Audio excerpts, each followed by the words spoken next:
വൈദിക ശ്രേഷ്ഠരെ, കുടുംബയോഗത്തിൻ്റെ സെക്രട്ടറി ഭൂമി, പ്രിയപ്പെട്ട കുടുംബാംഗങ്ങളെ, അങ്ങേയറ്റം സന്തോഷമുണ്ട് നമ്മുടെ ഈ കുടുംബയോഗത്തിൽ നമ്മൾ പങ്കെടുക്കാനും നിങ്ങളെയൊക്കെ കാണാനും.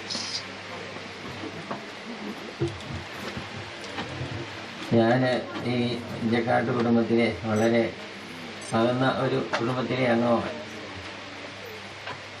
ഞങ്ങൾ 1950 നമ്മുടെ ദക്ഷിണ തിരുവിതാംകൂറിൽ പനിയും പട്ടിണിയെല്ലാം വന്ന് അന്ന് കുടപ്പനി ഇടിച്ച് അതിൻ്റെ 100 എടുത്ത് പനങ്കഞ്ഞിയും പനയുടെയൊക്കെ തിന്ന കാലത്ത് സർക്കാരിൻ്റെ ആഹ്വാനപ്രകാരം ധാന്യങ്ങൾ ഉൽപ്പാദിപ്പിക്കാൻ വനത്തിലേക്ക് പോയവരുടെ കൂട്ടത്തിൽപ്പെടുന്നതാണ്. അങ്ങനെയാണ് നമ്മുടെ നാടിനെ ഭക്ഷ്യക്ഷാമത്തിൽ നിന്നും ഞങ്ങൾ പരിശ്രമിച്ച് നെല്ലും കപ്പയൊക്കെ ഉണ്ടാക്കി അന്ന് രക്ഷിച്ചത്. അങ്ങനെ പോയത് 1950. അന്ന് ഞാൻ വളരെ ചെറുതായിരുന്നു. അവിടെ പോയി അപ്പൻ്റെയും അമ്മയുടെയും കൂടെ ഒന്ന് മാറി നിൽക്കാൻ ഇഷ്ടമില്ലാത്തതുകൊണ്ടാണ് അവിടെ അവരുടെ കൂട്ടത്തിൽ തന്നെ പോയത്. എന്നാൽ അവിടെ ചെന്നപ്പം കിടപ്പാടമില്ല, മരത്തിൻ്റെ മുകളിൽ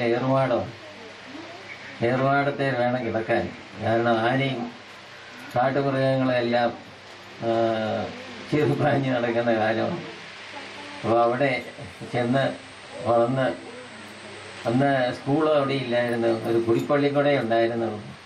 ആ കുടിപ്പള്ളിക്കൂടത്തിൽ ചേർന്ന് പഠിച്ച് അവിടുന്ന് 10 കിലോമീറ്റർ ദൂരമുള്ള ചിത്തിരപുരത്ത് പോയി നടന്നു പോകണം വനത്തിലൂടെ.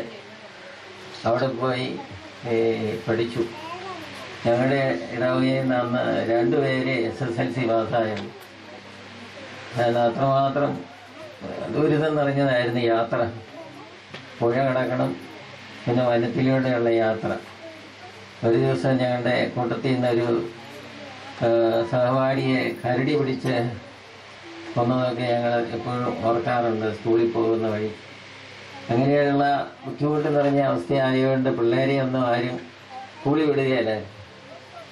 സർക്കാരൊട്ട് സ്കൂൾ അനുവദിക്കുകയില്ലായിരുന്നു.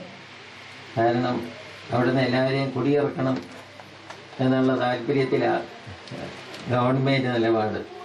ഭക്ഷ്യക്ഷാമം കഴിയുമ്പം ആളുകളെയെല്ലാം കുടിയിറക്കാനായിരുന്നു ഇരുന്നത്. പിന്നെ അത് 68 മണിയങ്ങാടൻ കമ്മീഷൻ പാർലമെൻറ്റിൽ നിന്ന് നിയമിക്കപ്പെട്ട് കുടിയിറക്കാൻ പാടില്ല, കുടിയിറക്ക് എന്തെങ്കിലും പദ്ധതികൾക്കാണല്ലോ സ്ഥലമെടുക്കേണ്ടി വന്നാൽ തത്തുല്യമായ വില കൊടുത്തും നഷ്ടപരിഹാരം കൊടുത്തും അല്ലെങ്കിൽ സ്ഥലം കൊടുത്തും വേണം അവരെ കുടിയിറക്കാനെന്നുള്ള പാർലമെൻറ്റ് കമ്മിറ്റിയുടെ തീരുമാനം വന്ന ശേഷമാണ് ഞങ്ങൾക്ക് അവിടെ കിടപ്പാട് ഉറപ്പായത്. അത് കഴിഞ്ഞിട്ടാണ് സ്കൂളുകളൊക്കെ അനുവദിക്കുന്നത്. 68 ശേഷമാണ് അവിടെ സ്കൂളൊക്കെ അനുവദിക്കുന്നത്. അതുകൊണ്ട് ആദ്യകാലത്തെ എൻ്റെ തലമുറയിൽപ്പെട്ടവരൊക്കെ വിദ്യ അഭ്യസിക്കാൻ നിവൃത്തിയില്ലാതെ ഒരു ജനറേഷൻ അല്ലെ ഒരു തലമുറ അങ്ങനെ ജീവിച്ചു പോകുന്നു, കൃഷിയൊക്കെ ചെയ്ത്. അപ്പോൾ അതെൻ്റെ ജീവിതത്തിൻ്റെ തുടക്കം ഞാൻ പറഞ്ഞതേ ഉള്ളൂ. ഇഞ്ചക്കാട്ട് കുടുംബത്തെ പറ്റി എന്നെക്കാൾ കൂടുതൽ നിങ്ങൾക്കൊരു പക്ഷേ അറിയാമായിരിക്കും. അവിടെ ഞാൻ അതിലേക്ക് കൈവെക്കുന്നില്ല. അതൊരു പക്ഷേ നമ്മുടെ സെക്രട്ടറിക്ക് അതിനെപ്പറ്റി പറയാനായിട്ട് കൂടുതൽ സാധിച്ചേക്കും. ഞങ്ങളെ ഒരു കുടുംബം ഇന്നത്തെ കുടുംബം പോലെയല്ല. ഇന്നെല്ലാം അണുകുടുംബങ്ങളാണ്. 1-2 പിള്ളേരേ ഉള്ളൂ. കേരളത്തിലെ സ്ഥിതി ഇപ്പം അതാ. ഞങ്ങൾ 15 മക്കളാണ്. 8 ആണുങ്ങളും 7 പെണ്ണുങ്ങളും. അതിൽ 6 പേര് വൈദികരായി, 4 പേര് കന്യാസ്ത്രീകളായി. അങ്ങനെ 10 പേര് സഭാസേവനത്തിനും ജനങ്ങൾക്ക് ശുശ്രൂഷ ചെയ്യാനും വേണ്ടിയിട്ട് ഇറങ്ങിത്തിരിച്ചു. ബാക്കിയുള്ളവരേ ഉള്ള കുടുംബജീവിതക്കാരൻ. അതാണ് ഞങ്ങളുടെ കുടുംബത്തെ പറ്റി ഉള്ള വിവരണം. അപ്പൻ 90-ാമത്തെ വയസ്സിൽ 4 വർഷം മുമ്പ് മരിച്ചു. അമ്മ 94-ാമത്തെ വയസ്സിൽ ഈ കഴിഞ്ഞ ജൂലൈ 14 മരിച്ചു. ഇപ്പം ഞങ്ങൾ മാതാപിതാക്കൾ നഷ്ടപ്പെട്ട അനാഥരായിരിക്കുക. ഇപ്പം ആരും ജീവിച്ചിരിപ്പില്ലാത്തതുകൊണ്ട് ഇനി നമ്മുടെ കുടുംബത്തിലെ മുതിർന്നവരെല്ലാം ഞങ്ങൾക്ക് മാതാപിതാക്കളായി ഇന്ന് ഉള്ളത്. അത്രയും ഞങ്ങളുടെ കുടുംബത്തെ പറ്റി. ഇനി രൂപതയെ പറ്റി പറഞ്ഞാൽ 2003 ഇടുക്കി രൂപത രൂപം കൊള്ളുന്നത്. കോതമംഗലം രൂപത വിഭജിച്ചാണ് ഇടുക്കി രൂപത രൂപം കൊണ്ടത്. 3400 ചതുരശ്ര കിലോമീറ്ററാണ് അതിൻ്റെ വിസ്തീർണം. 2 ഭാഗമേ ജനവാസമുള്ളൂ, ബാക്കിയുള്ളത് വനമാണ്. അവിടെ കാട്ടുമൃഗങ്ങൾ, വന്യമൃഗങ്ങളെല്ലാം വസിക്കുന്നിടം. അതുകൊണ്ട് സർക്കാരിന് ധാരാളം ടൂറിസത്തിലൂടെ ഇൻകമുണ്ട്. അതാണ് ഇടുക്കിയുടെ ഒരു പ്രത്യേകത. ധാരാളം വിദേശീയർ തേക്കടി, ദേവികുളം, മൂന്നാർ എല്ലാം സന്ദർശിക്കാൻ വരുന്നത് കൊണ്ട് സർക്കാരിന് ധാരാളം പണം കിട്ടുന്ന ഒരു മേഖലയാണ്.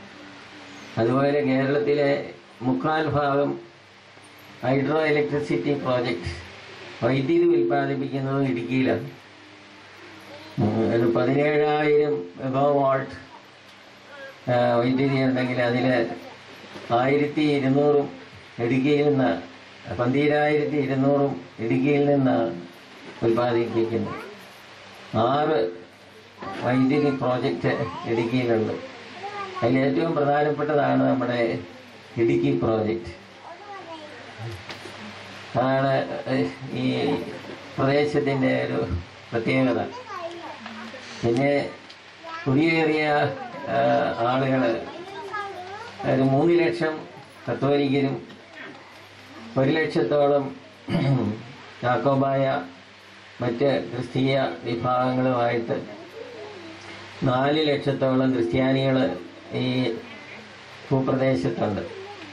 മൊത്തം രൂപതയിലുള്ള പോപ്പുലേഷൻ 7,12,000 വരും. അപ്പോൾ ഭൂരിപക്ഷവും ക്രിസ്ത്യാനികളാണ് ഈ പ്രദേശത്ത്. അതുകൊണ്ട് ഞങ്ങൾക്ക് ഒരു ബുദ്ധിമുട്ട് അനുഭവപ്പെടുന്ന, ഇതുവരെയും ഞങ്ങൾക്ക് പട്ടയം തന്നിട്ടില്ല. പ്രോപ്പർട്ടി ഡീഡെന്ന് നമ്മൾ പറയും. കിടപ്പാടും ഉറയ്ക്കാത്ത ഒരു സമൂഹമാണ്. 1/1/77 മുമ്പ് കുടിയേറിയ എല്ലാവർക്കും പട്ടയം തരാമെന്ന് ആന്റണി സർക്കാരിൻ്റെ കാലത്ത് സർവകക്ഷി തീരുമാനം എടുത്തതാണ്. അത് ഇതുവരെയും നടപ്പാക്കിയിട്ടില്ല നമ്മുടെ ഇടതും വലുതും ഗവൺമെൻറ് ഉണ്ടായിട്ട്. ഇപ്പം ഞാൻ ഉമ്മൻചാണ്ടിയോട് അതിൻ്റെ കാര്യം പറയുകയായിരുന്നു. ഉമ്മൻചാണ്ടി ഉത്സാഹിച്ചെങ്കിലേ നടക്കുള്ളൂ. കാരണം അവിടെ ക്രിസ്ത്യാനികളാണ് ഭൂരിഭാഗം. അപ്പം ഭൂമി കൂടുതലും ക്രിസ്ത്യാനികളുടെ കൈവശം വരും എന്നുള്ളതാണ് ഇവിടുത്തെ ഒരു സമൂഹത്തിൻ്റെ ചിന്ത. അതുകൊണ്ട് ആ കരുണാകരൻ്റെ കാലത്തും ഇപ്പം തിരുവഞ്ചൂരിൻ്റെ കാലത്തുമൊക്കെ പട്ടയം കൊടുക്കുന്നതിനൊക്കെ വിമുഖത കാണിക്കുന്നു. ഉമ്മൻചാണ്ടിയോട് പറയുകയായിരുന്നു, അത് എത്രയും വേഗം നടപ്പാക്കണം, ഇല്ലെങ്കിൽ ഞങ്ങൾ സമരത്തിലേക്ക് പോകും, നിങ്ങളെ ഒന്നും വഴിയെ വിടുകയില്ല എന്നൊക്കെ പറഞ്ഞിരിക്കുകയാണ്. അങ്ങനെ ഇനി സത്യാഗ്രഹമേ ഉള്ളൂ ഇതിന് മാർഗം. കഴിഞ്ഞ LDF ഗവൺമെൻറ്റിനോട് ഞങ്ങൾ സത്യാഗ്രഹം ചെയ്താണ് ഭൂമി ക്രയവിക്രയം ചെയ്യാനായിട്ട് ഉള്ള അനുവാദം വാങ്ങിച്ചത്.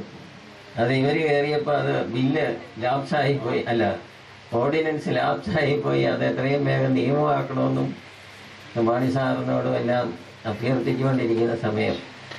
ഇതാണ് ഇടുക്കിയെ സംബന്ധിച്ച ഒരു വിവരണം. 150 ഇടവുകളാണ് എനിക്ക് ഉള്ളത്. അതിലാണ് ഈ 3 ലക്ഷത്തോളം വരുന്ന കത്തോലിക്കർ, 115 ഇടവ വൈദികരും, അതുപോലെ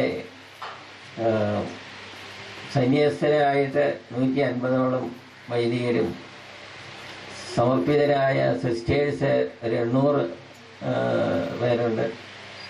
അവരെല്ലാവരും കൂടിയാണ് ഞങ്ങൾ രൂപതയെ ഇങ്ങനെ വളർത്തി എടുത്തുകൊണ്ടിരിക്കുന്നു. പള്ളികളെല്ലാം ഉണ്ടാകണം. അച്ഛൻ വന്ന് കണ്ടത് ഒരു ചെറിയ ആശുപത്രി കെട്ടിടമായിരുന്നു ഞങ്ങളുടെ അരമനയായിട്ട് കണ്ടത്. അത് ഈ MCH program, mother child health care നടത്തിക്കൊണ്ടിരുന്നപ്പം ഡോക്ടേഴ്സിന് ആയിട്ട് നേഴ്സുമാർക്ക് ബന്ധപ്പെടാൻ വേണ്ടി റെഫറൻസ് ഹോസ്പിറ്റൽ 83 ഉണ്ടാക്കിയതാണ്.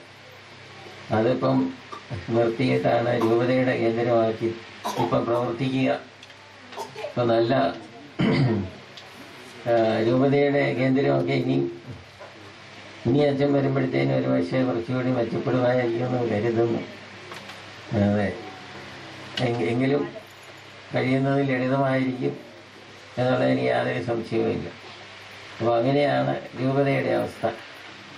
നമ്മുടെ ഇഞ്ചക്കാട്ട് കുടുംബത്തിലെ ഈ കുടുംബം ഇവിടെ അടുത്തായിരുന്നു. കിടങ്ങൂരടുത്ത് വാഴൂരായിരുന്നു ഞങ്ങളുടെ ഒറിജിൻ. അവിടുന്നാണ് ഒരു വല്യപ്പൻ ആനിക്കുഴിക്കാട്ടിൽ എന്ന് പറയുന്ന സ്ഥലത്ത് പോയി താമസിച്ചത്. അത് കടപ്പളാമറ്റം പള്ളിയുടെ അടുത്താണ്. ആനിക്കുഴിക്കാട്ടിൽ നിന്നാണ് ആ സ്ഥലത്തിൻ്റെ പേര്. അങ്ങനെയാണ് നമ്മുടെ പേര് മുണ്ടന്താനത്ത്. ഞങ്ങൾക്ക് ആദ്യം ഉണ്ടായിരുന്ന വീട്ടുപേര് മുണ്ടന്താനത്തെന്നായിരുന്നു. അത് മാറി ആനിക്കുഴിക്കാട്ടിൽ നിന്നുള്ള പേര് വരുന്നത് അങ്ങനെയാണ്. അവിടെ താമസിച്ചതുണ്ട്. എൻ്റെ അപ്പനും 3 സഹോദരങ്ങളും അതായിരുന്നു അവരുടെ കുടുംബത്തിലെ അംഗങ്ങൾ. അതിൽ എൻ്റെ അപ്പനാണ് മൂത്തയാൾ. ബാക്കി ഉള്ളവരിൽ 2 പേര് മലബാറിലാണ്. മലബാറിൽ ചെമ്പേരി ഭാഗത്ത് ഒരാൾ, വളാൽ ഭാഗത്ത് കാഞ്ഞങ്ങാടിനടുത്ത് വളാൽ ഭാഗത്താണ് ഒരാൾ തറവാട്ടിൽ തന്നെയുണ്ട്. ഏറ്റവും ഇളയ അപ്പൻ്റെ അനിയൻ തറവാട്ടിൽ താമസിക്കുന്ന ആനിക്കുഴിക്കാട്ടിൽ. ഞങ്ങൾ ഹൈറേഞ്ചിലേക്കും പോയി. അതാണ് ഞങ്ങളുടെ കുടുംബത്തെ പറ്റിയുള്ള ഒരു ചിത്രം. ഈ കുടുംബം നമുക്കറിയാം, എല്ലാവരും സ്നേഹത്തിലും ഐക്യത്തിലും ഒന്നിച്ചു കൂടുമ്പോൾ ഉണ്ടാകുന്ന ആനന്ദം, ആ ഇമ്പം, അങ്ങനെയാണ് കുടുംബം തന്നെ ഉണ്ടാകുന്നത്. അപ്പനും അമ്മയും സഹോദരങ്ങളും എല്ലാം ഒന്നിച്ചു കൂടുമ്പോൾ ഉണ്ടാകുന്ന സ്നേഹവും അതിൽ നിന്ന് ഉരുത്തിരിയുന്ന ഐക്യവും, ഇതിൻ്റെ ഫലമായിട്ടാണ് ഈ ഇമ്പം നമുക്ക് അനുഭവപ്പെടുക. എന്നാൽ ഇന്നത്തെ കുടുംബമെല്ലാം യാതൊരു ഇമ്പവും ഇല്ലാതെ തീർന്നുകൊണ്ടിരിക്കുകയാണ്. കേരളത്തിലെ ജനസംഖ്യ വളരെ ദയനീയമായ രീതിയിൽ താഴ്ന്നു പോയിക്കൊണ്ടിരിക്കുക. കേരളത്തിൽ ഇന്ന് ഒരമ്മയ്ക്ക് 1.4 എന്ന് പറഞ്ഞാൽ 200 പേര് മരിക്കുമ്പം 140 പേരെ ഇവിടെ ജനിക്കുന്നുള്ളൂ. അതാണ് ഇവിടുത്തെ ഇന്നത്തെ സ്ഥിതിവിശേഷം. അപ്പോൾ മക്കൾ ധാരാളം ഉണ്ട കുടുംബങ്ങളാണ് എന്നും അഭിവൃദ്ധിപ്പെടുക. മക്കൾ കുറയുന്നതോറും വേലയെടുക്കാൻ ആളില്ലെന്നാവും. ഇപ്പം നമ്മളത് അനുഭവിച്ചുകൊണ്ടിരിക്കുക. വേലയെടുക്കാൻ ആളില്ലാത്ത അവസ്ഥ.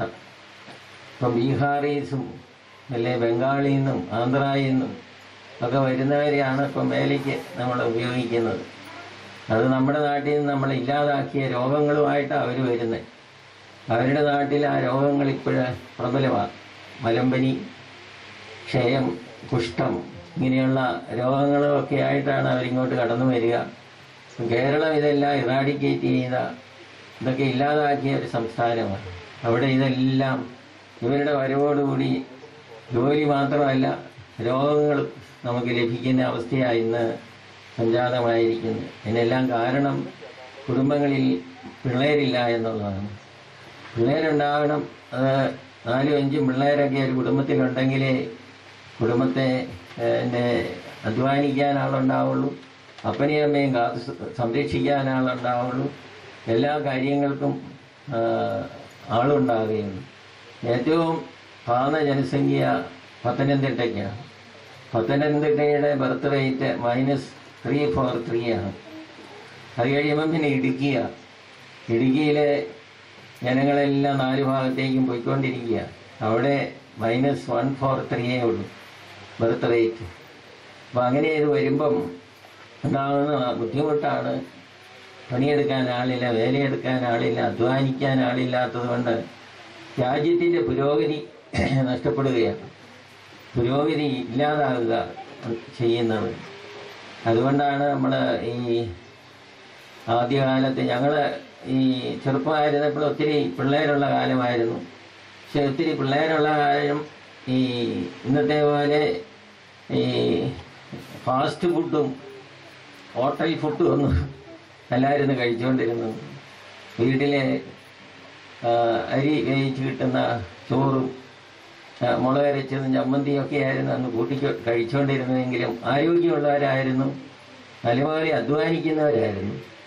ഇന്ന് അധ്വാനിക്കുന്നവരുടെ എണ്ണവും കുറഞ്ഞു, ആരോഗ്യമുള്ളവരുടെ എണ്ണവും കുറഞ്ഞു. കേരളത്തെ സംബന്ധിച്ചിടത്തോളം മാനസിക രോഗം ഏറ്റവും പ്രബലമായി വരുന്ന ഒരു കാലഘട്ടമായത്. അതിനെല്ലാം ഒത്തിരി പ്രശ്നങ്ങളാണ്. കുടുംബജീവിതം ഇന്ന് ഒട്ടും സ്വസ്ഥമല്ല. കഴിഞ്ഞ വർഷം കേരളത്തിലെ കോടതികളിൽ 36,000 കേസുകളാണ് വിവാഹബന്ധം വേർപെടുത്തുന്നതുണ്ടായത്.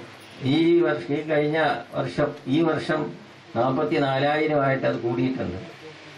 അപ്പോൾ നമുക്ക് 60 കോടതികളാണ് വിവാഹ കോടതികളുള്ളത്. ഓരോ കോടതിയിലും 3 കുടുംബങ്ങളാണ് ഓരോ ദിവസവും ശിഥിലമാകുന്നത്. ലോകാരോഗ്യ സംഘടന കേരളത്തിലെ കുടുംബത്തെപ്പറ്റി പഠിച്ചിട്ട് പറയുന്നത് 100 കുടുംബങ്ങളെ എടുത്താൽ അതിൽ 40 കുടുംബങ്ങൾ ഇന്ന് ശിഥിലമാണെന്നാണ്. അപ്പോൾ കർത്താവിൻ്റെ വചനമുണ്ട്, ഇത് മരണം വരെ വേർപെടുത്താൻ പാടില്ലാത്ത ബന്ധമാണ്. അപ്പോൾ അതിൽ നിന്നെല്ലാം നമ്മൾ വഴി മാറിക്കൊണ്ടിരിക്കുകയാണ്. സ്ത്രീ ശക്തീകരണം വളരെ നല്ലതാണ്. സമൂഹത്തിൻ്റെ വളർച്ചയ്ക്ക്, സമൂഹത്തെ കൂടുതൽ പുരോഗതിയിലേക്ക് നയിക്കുന്നതിന് അവരുടെ പങ്കാളിത്തം ഏറ്റവും കൂടുതൽ ശക്തിപ്പെടേണ്ട കാലമാണ്. എന്നാൽ അത് പുരുഷനെ ഭരിക്കുന്നതോ അല്ലെങ്കിൽ തോന്നിവാസം നടക്കുന്നതോ ഉള്ള രീതിയിലേക്ക് വന്നു കഴിയുമ്പോൾ കുടുംബം എല്ലാം ശിഥിലമാകും. നിസ്സാര വിഷയം മതി ഒരു സ്ത്രീ ഒരു വീട്ടിൽ നിന്ന് ഇറങ്ങിപ്പോകാനായിട്ട്. അതിന് സഹായിക്കുന്ന ഒരു പിശാചും വന്നു കൂടിയിട്ടുണ്ട്, മദ്യം. കുടിയടാ കുടി. കഴിഞ്ഞ ഓണത്തിന് 288 കോടിയാ ഈ വലിയ പൊത്തിലേക്ക് ഒഴിച്ച് ചെറിയ പൊത്തിക്കൂടെ എന്നും പറഞ്ഞ് കളഞ്ഞത്. 5 വയസ്സെങ്കിൽ ലാഭമുണ്ടായി. കരൾ വീക്കം, ശ്വാസകോശ തടസ്സം, വൃദ്ധിരോഗം, അകാല മൃത്യു. അത് മാത്രം. ഇത്തവണ ഡിസംബറിലെ കണക്ക് സർക്കാർ പുറത്തുവിട്ടില്ല. അപ്പം ഇങ്ങനെ വിവര അന്വേഷണ കേന്ദ്രത്തിൽ ചോദിച്ചപ്പോഴാണ് ഈ ഡിസംബറിൽ 706 കോടിക്കാണ് കുടിച്ചത്. എത്ര നമ്മളെ നശിപ്പിക്കുന്ന ഒരു തിന്മ നമ്മുടെ നാട്ടിൽ കടന്നുകൂടിയിട്ടുണ്ട്. അത് പ്രത്യേകിച്ച് റഷ്യൻ ഭരണത്തിൻ്റെ ഒരു മോഡലായിട്ട് നമുക്ക് എടുക്കാൻ സാധിക്കും. അവിടെ ഒരുത്തിന് 48 ലിറ്ററാണ് സർക്കാർ കൊടുത്തുകൊണ്ടിരുന്നത്. അത് കുടിച്ച് മത്ത് പിടിച്ച് അതൊന്നും പണിയാതെ വല്ലയിടത്തും കിടന്നോളും. സർക്കാരിനെ വിമർശിക്കാനോ ഒന്നും ആരും മുന്നോട്ട് വരികയില്ല. ആ ഒരു ശൈലി ഇവിടെയും ആരംഭിക്കുകയായിരുന്നു. ഇതിന് മുമ്പിലത്തെ ഗവൺമെൻറ് എന്ന് വേണം നമ്മൾ ചിന്തിക്കാൻ. മുക്കിനും മൂലയ്ക്കും എല്ലാം ഷാപ്പ് അനുവദിച്ച് ഇന്ന് കേരളം മദ്യം കൊണ്ട് കുടിച്ചിരിക്കുകയാണ്. സ്ത്രീകളും കുടിക്കാൻ തുടങ്ങി എന്നുള്ളതാണ് ഏറ്റവും ഭീതിജനകമായ അവസ്ഥ. 100 പുരുഷന്മാർ കുടിക്കുന്നതിൽ അല്ല, 100-ന് 6 വെച്ച് സ്ത്രീജനങ്ങളും കുടിക്കുന്നു എന്നാണ്. ഒരിക്കൽ ഞാനിങ്ങനെ യാത്ര ചെയ്യുമ്പോൾ ഒരു കള്ള് ഷാപ്പിൻ്റെ അടുത്തോടെ പാസ് ചെയ്തപ്പോൾ സ്ത്രീകൾ ക്യൂ നിൽക്കുന്നതാണ്. അപ്പോൾ അന്വേഷിച്ചപ്പോൾ ഞാനോർത്ത് ഈ കള്ളപ്പം ഉണ്ടാക്കാനായിട്ട് പെണ്ണുങ്ങൾ കള്ള് മേടിക്കാൻ നിൽക്കുകയാണ്. അന്നേരം അവരെ നാട്ടുകാർ പറഞ്ഞു, അല്ല ബിഷപ്പ്, ഇത് ഇവിടുത്തെ പെണ്ണുങ്ങളും കുടിച്ചിട്ടേ നിൽക്കുകയുള്ളൂ. കാരണം വീട്ടുകാരൻ വരുമ്പോൾ അവരോട് മല്ലടിക്കണമെങ്കിൽ ഇവർക്കും വേണം കുറേ അകത്ത് എന്നുള്ള രീതി ഇപ്പം കടന്നുകൂടിയിരിക്കുകയാണ്. ഇവിടെ ഈ കുഞ്ഞു മക്കളുണ്ടല്ലോ, +2-ന് പഠിക്കുന്ന കുട്ടികൾ, +1-ഉം +2-ഉം 45% ലഹരിക്ക് അടിമയായ വളർന്നു വരുന്നു. 45%. പാൻ പരാഗ്, പാൻ മസാല, ഹാൻസ്, ബ്രൗൺ ഷുഗർ തുടങ്ങിയതൊക്കെ കഴിച്ച് ഇങ്ങനെ വളരെ പിന്നിലാണ്. ഈ അടുത്ത നാളിലെ റിസൾട്ട് വന്നപ്പോൾ നമ്മൾ കണ്ടു, +1 A+ വാങ്ങിച്ചത് പെൺകുട്ടികൾ എത്ര കൂടുതലാണെന്ന്, ആൺകുട്ടികൾ എന്തുമാത്രം പിന്നിലാണെന്ന് നമുക്ക് കാണാൻ സാധിച്ചു. അതുകൊണ്ട് ആ ഒരു വസ്തു നമ്മുടെ കുടുംബയോഗത്തിലോ നമ്മുടെ ആഘോഷങ്ങൾക്കോ ഒന്നും എടുക്കാൻ കൊള്ളുകയില്ലാത്ത, ദൈവത്താൽ കൊള്ളുകയില്ല നമ്മളെ തിരുവചനങ്ങളിലൂടെ അറിയിച്ചിരിക്കുന്ന വസ്തുവാണ്. 127 സങ്കീർത്തനം, അതുപോലെ മറ്റ് യോബിൻ്റെ പുസ്തകവും പ്രഭാഷകനും ഒക്കെ അത് വ്യക്തിയായിട്ട് പഠിപ്പിക്കുന്നുണ്ട്. കൊറിന്ത്യക്കാർക്ക് എഴുതിയ പൗലോസിന്റെ ലേഖനത്തിലാണ് 6-ാം അധ്യായത്തിൽ പ്രത്യേകം പറയുന്നു, മദ്യപാനിയും വ്യഭിചാരിയും കൊലപാതകയും ഒരിക്കലും ദൈവരാജ്യത്തിൽ പ്രവേശിക്കുകയില്ലെന്ന്. ക്രിസ്ത്യാനിക്ക് ഇതൊക്കെ അറിയാമായിട്ടും ക്രിസ്ത്യാനികളായതിനകത്ത് ഏറ്റവും മുൻപന്തിയിൽ നിന്നാണ് സമുദായ അടിസ്ഥാനത്തിൽ കുടിയെപ്പറ്റി പഠനം നടത്തിയിട്ട് പറയുന്നത്. അത് കോൺട്രാക്ടർമാരും ഒക്കെ കൂടുതലും ക്രിസ്ത്യാനികളാണ്. അപ്പോൾ ശ്രീനാരായണ ഗുരു തന്നെ പഠിപ്പിച്ചിട്ട് മദ്യം ഉണ്ടാക്കരുത്, മദ്യം കൊടുക്കരുത്.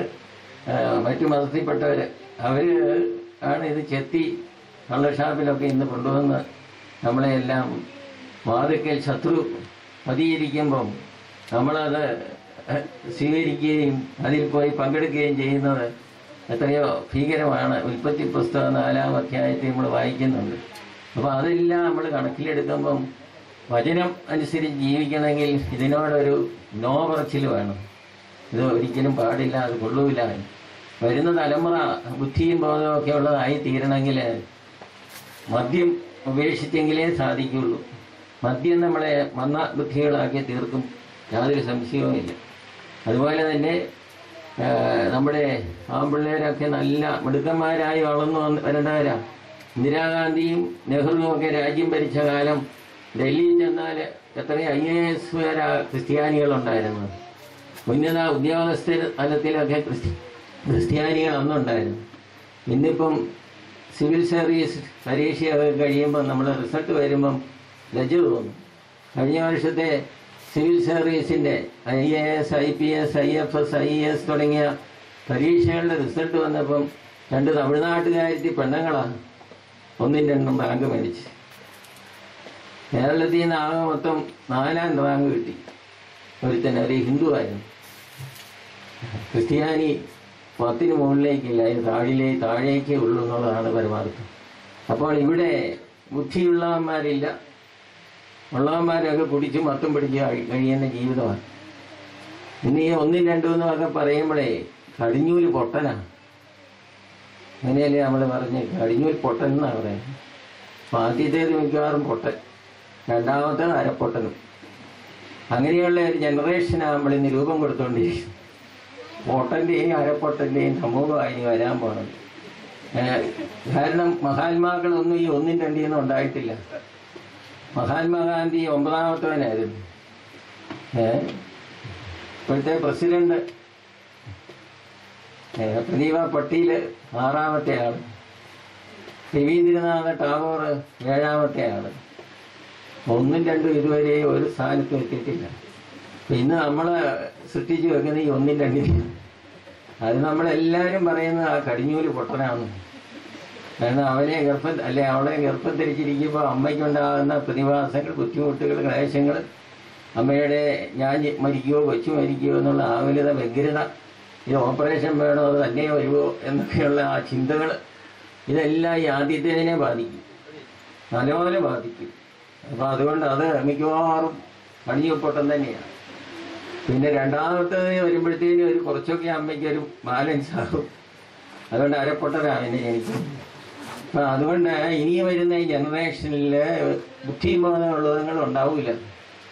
അതാ നമ്മൾ കാണിച്ചു വെക്കുന്നത്. ഇപ്പം അതിന് 3-4 പിള്ളേരൊക്കെ ഉണ്ടെങ്കിലേ ബുദ്ധിബോധമുള്ളതൊക്കെ കുടുംബത്തിൽ നിന്ന് വരുള്ളൂ. ആ രീതിയിലേക്ക് കൂടെ ചിന്തിക്കണം നമ്മൾ കുടുംബത്തെ പറ്റി ചിന്തിക്കുമ്പോൾ. അതുപോലെ തന്നെ കുടുംബ ബന്ധം ശിഥിലമാക്കാൻ പാടില്ല.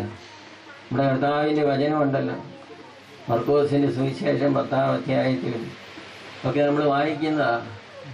ദൈവം യോജിപ്പിച്ച് മനുഷ്യൻ വേർപെടുത്തരുതെന്ന്.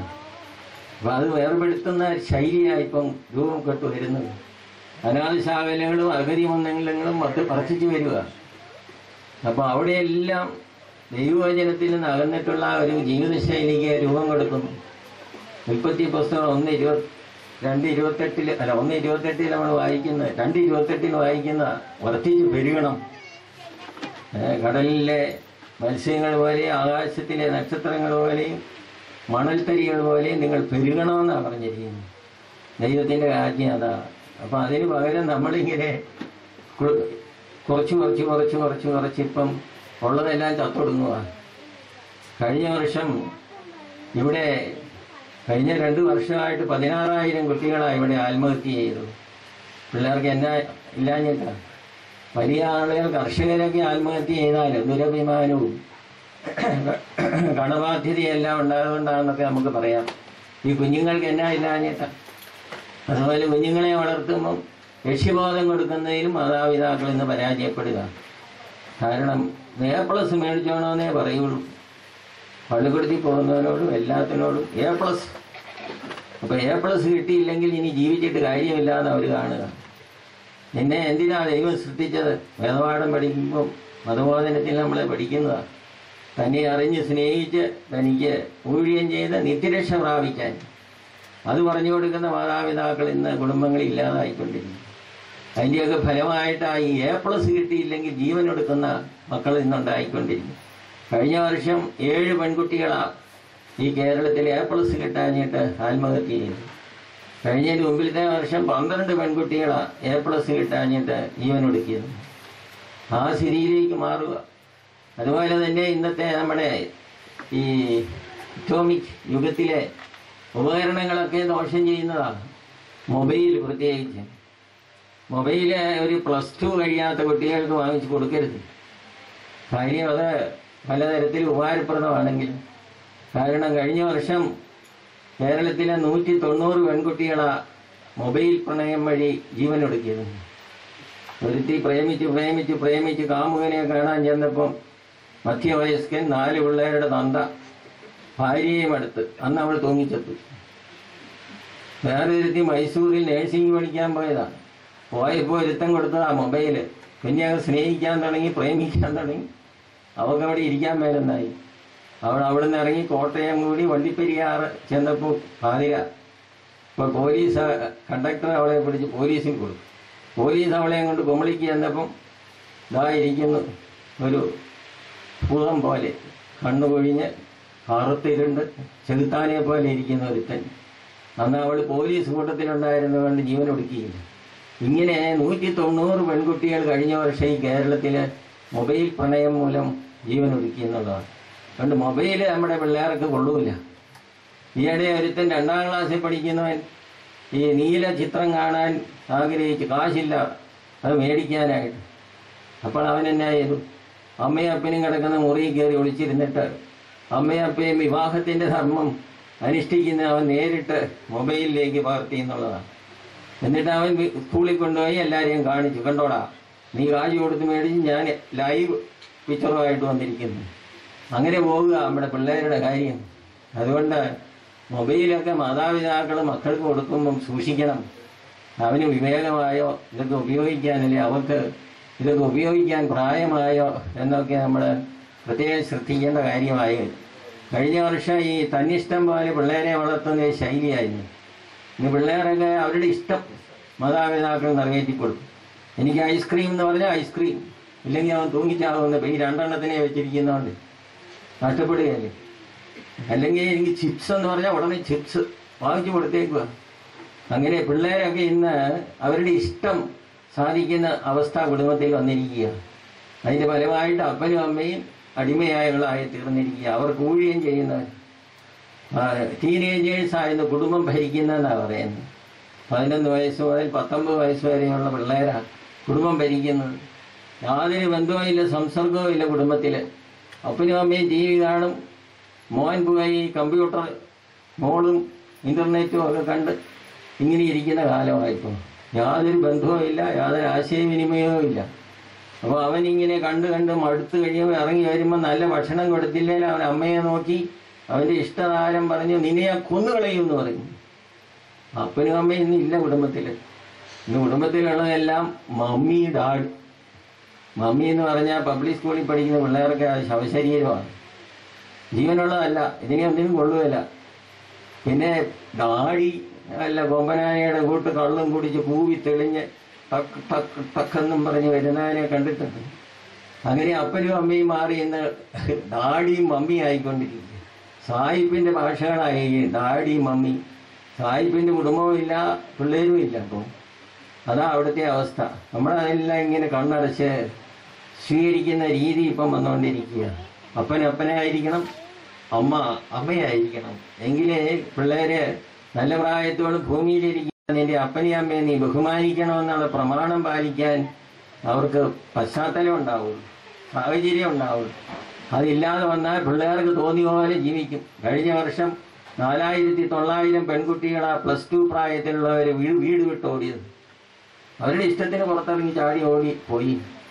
അതിൽ 4350 വീട്ടിൽ തിരിച്ചു വന്നുള്ളൂ. തിരിച്ചു വന്നവർ സ്കൂളിൽ ചെന്നപ്പോൾ ടീച്ചർ നോക്കുമ്പോൾ അവിടെ വയറ് വീറിയിരിക്കുന്നു. ടീച്ചർമാർ അത്ഭുതപ്പെട്ടു പോയി. കാരണം അവിഹിത ബന്ധങ്ങളിൽപ്പെട്ട് ആ പിള്ളേരെല്ലാം ഗർഭിണികളാവുക.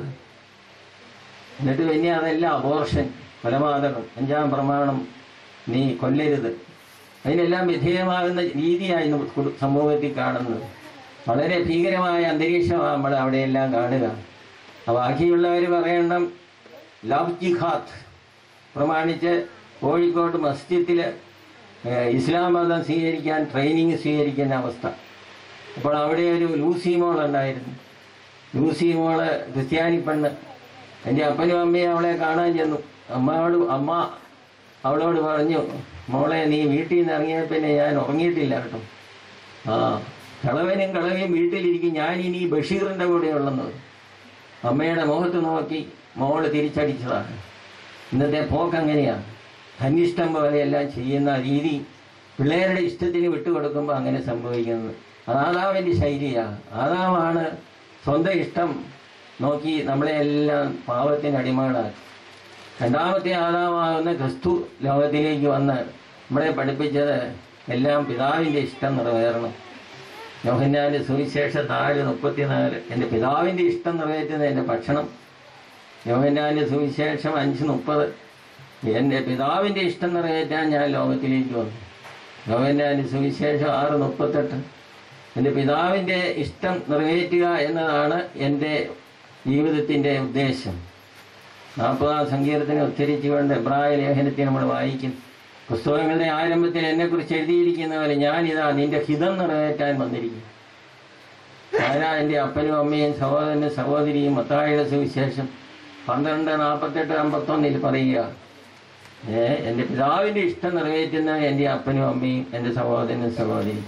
അപ്പം നമ്മൾ കുഞ്ഞുങ്ങൾക്ക് പറഞ്ഞു കൊടുക്കേണ്ടത് അവരുടെ ഇഷ്ടമല്ല നടക്കേണ്ടത്, മറിച്ച് ദൈവപിതാവിൻ്റെ ഹിതം നിറവേറ്റിയ ക്രിസ്തുവിൻ്റെ ആ ശൈലി, ആ മനോഭാവം നമുക്കുണ്ടാകാൻ ഇടയാകണം. എങ്കിലേ സമൂഹത്തിൽ നന്മ വരുള്ളൂ. അല്ലേ ഇങ്ങനെ കുറേ ജീവിതങ്ങളെ നമ്മൾക്ക് രൂപപ്പെടുത്തി സമൂഹത്തിൽ വിടാവുന്നേ ഉള്ളൂ. അതിൻ്റെ ഫലമായി ഇന്നത്തെ കുറ്റകൃത്യങ്ങൾ. കേരളം കഴിഞ്ഞ വർഷം വരെ സൈബർ ക്രൈമിന് വളരെ പിൻപിലായിരുന്നു.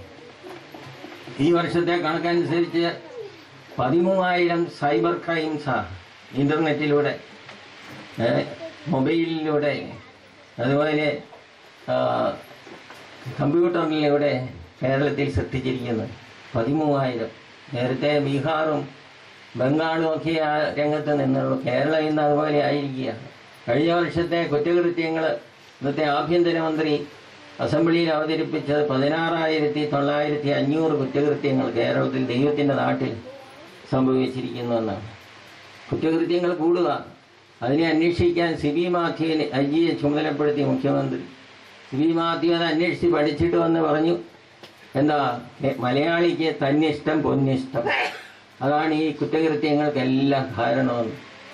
അത് ഇന്ന് സംഭവിച്ചുകൊണ്ടിരിക്കുക. ഒരുതിനെ കൊല്ലണമെന്ന് വെച്ചാൽ കൊല്ലും, പ്രമാണമുണ്ടോയെന്നൊന്നും ചിന്തിക്കുകയല്ല, പൈസ കിട്ടുമെങ്കിൽ കൊന്നുകളയും. അതുമാത്രമല്ല, ഈ 2 എണ്ണത്തിനെ വെച്ചിരിക്കുന്നതൊക്കെ ദിവസവും പൊലിഞ്ഞുകൊണ്ടിരിക്കുക. കഴിഞ്ഞ 2 മാസം കൊണ്ട് 700 പേരാ ബൈക്ക് അപകടവും വണ്ടി അപകടവും മൂലം കേരളത്തിലെ ജീവൻ ഒടുക്കിയത്. എല്ലാ ദിവസവും ഉണ്ട് 3-4 പേര് ചത്തൊടുങ്ങുന്ന ചിത്രമാണ് നമ്മൾ കാണുന്നത്. അതുകൊണ്ട് നമ്മൾ പുനഃപരിശോധന ചെയ്ത് നമ്മുടെ കുടുംബം നല്ലതായിട്ട് എങ്കിലും വന്ന് മറ്റുള്ളവർക്ക് മാതൃകയായി തീരാൻ ഇടയാകണം. ഇന്ന് മെറ്റീരിയലിസം, ഭൗതികവാദം കുടുംബങ്ങളെയും വ്യക്തികളെയും എല്ലാം സ്വാധീനിച്ചുകൊണ്ടിരിക്കുക. ദൈവം ഇന്ന് നമ്മുടെ ഹൃദയങ്ങളിൽ നിന്നും കുടുംബങ്ങളിൽ നിന്നുമൊക്കെ ഇറങ്ങിപ്പോകുന്ന അവസ്ഥ സൃഷ്ടിച്ചിരിക്കുക. പ്രാർത്ഥനാ ജീവിതമില്ല. സന്ധ്യയ്ക്ക് പ്രാർത്ഥിക്കുന്ന ശൈലി നമുക്ക് ഹൈന്ദവ സഹോദരന്മാരോടൊപ്പം നമുക്കും ഉണ്ടായിരുന്നു. ഇന്ന് വൈകുന്നേരം ആകുമ്പോൾ ടി വിയും ക്രിക്കറ്റ് കളിയാണ് കൂടുതലും. അലസന്റെ കളി എന്നാണ് മോഹൻലാൽ അതിനെപ്പറ്റി പറയുന്നത്. അലസന്മാർ ആ ക്രിക്കറ്റ് കളി പങ്കെടുക്കുന്നതും അത് കണ്ടുകൊണ്ടിരിക്കും. നേരം പോക്കിന് വേറെ പണിയൊന്നും വേണ്ട. അപ്പോൾ അതൊക്കെയാണ് ഇന്ന് കയറി കൂടിയിരിക്കുന്ന പ്രാർത്ഥനയ്ക്ക് പകരം. അതുകൊണ്ട് പ്രാർത്ഥനാ ജീവിതം ശക്തിപ്പെടുത്തണം. നന്നായിട്ട് പ്രാർത്ഥിക്കുന്ന കുടുംബങ്ങളെ നന്നായിട്ട് ജീവിക്കൂ. അപ്പോൾ ആ ഒരു മനോഭാവം നമ്മുടെ കുടുംബങ്ങളിൽ ഉണ്ടാകുന്നത് വളരെ നല്ലതാണ്. അതിനൊക്കെ ഇടയാകട്ടെ എന്ന് ആശംസിച്ചുകൊണ്ടും പ്രാർത്ഥിച്ചുകൊണ്ടും എന്നെ ഈ സമ്മേളനത്തിന് വിളിച്ചതിന് നന്ദി പറഞ്ഞുകൊണ്ടും ഞാൻ എൻ്റെ വാക്കുകൾ അവസാനിപ്പിക്കുന്നു. ഇനി ഒത്തിരി പറഞ്ഞാൽ നിങ്ങൾ മടുത്തു പോകും. അതുകൊണ്ട് നിർത്തുന്നു.